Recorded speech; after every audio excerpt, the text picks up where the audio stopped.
and you already started to do what I wanted to start with. But I wanted to tell a special guest of honor, His Excellency Governor PeterObi, as I call him, and my brother, that his own 4 C's, character, competence, capacity, and commitment. I've been very public about my own 4 C's, the character, competence, compassion, and courage. And many others have their 4 C's.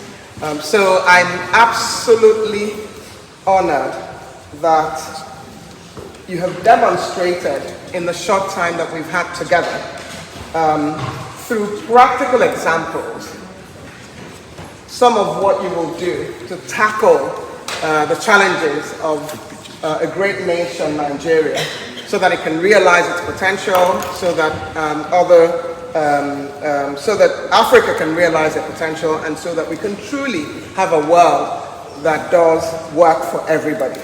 But I just want to add that there is one other attribute which I would like people to see that you've shown, which is E for energy. I don't know how you do it.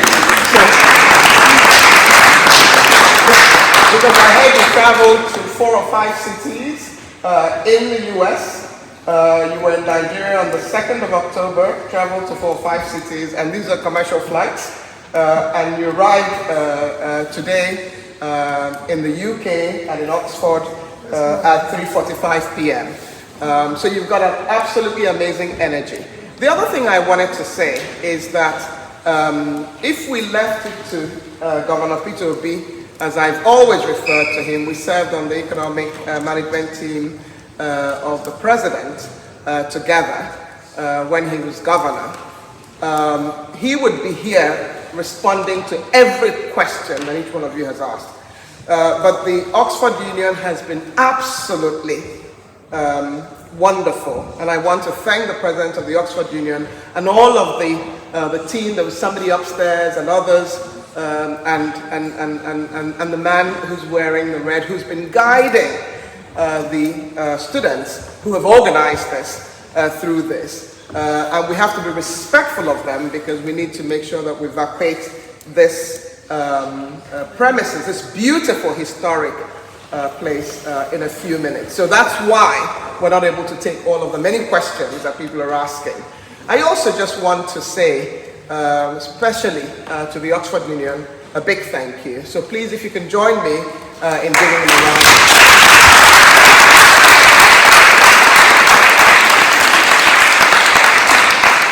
And to the Africa Society, particularly the President, Emeka, the past President, who was one of our panelists, as a matter, Amaka, a past President of the Society, and many of you who are the African Society members, for pulling this off.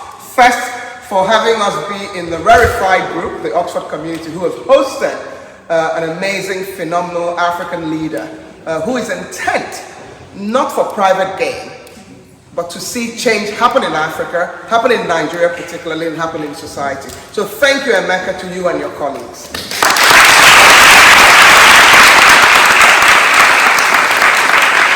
And to the panelists, Nicholas, Azamata, Chi, Joshua, I am so excited about what the world could be with people like you. I hope each one of you, in your own time, will be leaders in your country, leaders in society, because what you demonstrated through the issues that you raised today, for me, is phenomenal. I'm so, so proud. So please give the panelists also.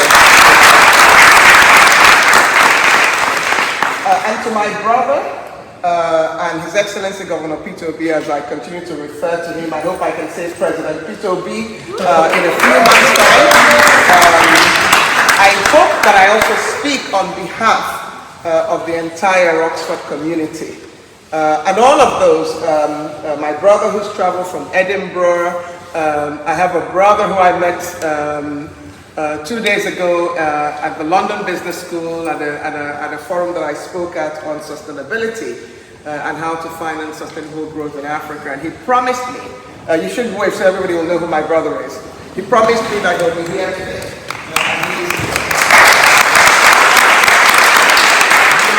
I found out 15 minutes just before this started, and who said she must be here and brought her daughter and others, and you need to wave as well. Thank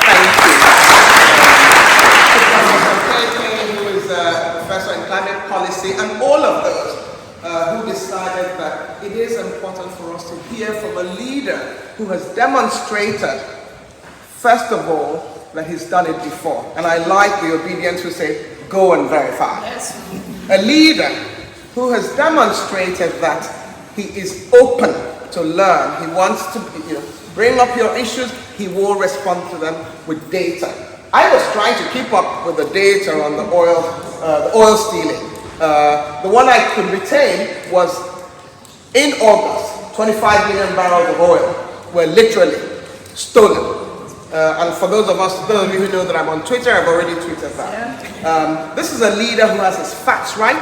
This is a leader who has done it before. This is a leader who has shown us practical examples of what he will do on day one. So all we can do, sir, is to wish you well and to pray that a leader like you who has compassion, who has courage, will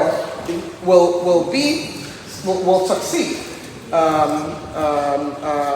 in leading a nation like Nigeria, which is so important to society. I do want to then say, please join me in applauding our special guest and also applauding yourselves.